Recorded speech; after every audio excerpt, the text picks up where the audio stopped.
আজি দেখিবলৈ পোৱা গৈছে দুখনকৈ আৰু এগৰাকী PMMY ঘৰ এইটো সোণাবিল চাহ বাগিচাত আমি আজি আহিছিলো আৰু আজি খুব এটা উল্লেখযোগ্য দিন কাৰণ অসমৰ প্ৰায় PMMY ঘৰৰ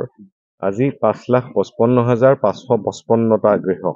আজি একেলগে ভাৰতৰ মাননীয় প্ৰধানমন্ত্ৰী মহোদয় আপোনালোকে জানেই যে তেখেত কালি আমাৰ তেজপুৰ হৈ কাজিৰঙালৈকে গৈছে আৰু আজি যোৰহাটত ডাঙৰ এখন জনসভা আছে তাতে ভাৰ্চুৱেলি আটাইখিনি PMMY ঘৰৰ 5,55,555 ঘৰৰ আজি ভাৰ্চুৱেলি শুভ উদ্বোধন কৰিব গতিকে এই আটাইখিনি ঘৰ তাৰে লগত আছে গতিকে শুভ উদ্বোধনটো আমি তাৰ পাছত যেতিয়া মাননীয় প্ৰধানমন্ত্ৰী মহোদয় কৰিব তাৰ পিছত আমি ইয়াতে কৰিম কিন্তু তেখেত লোকৰ মানে প্ৰধানমন্ত্ৰী মহোদয় আৰু মুখ্যমন্ত্ৰী মহোদয়ৰ এক বাৰ্তা লৈ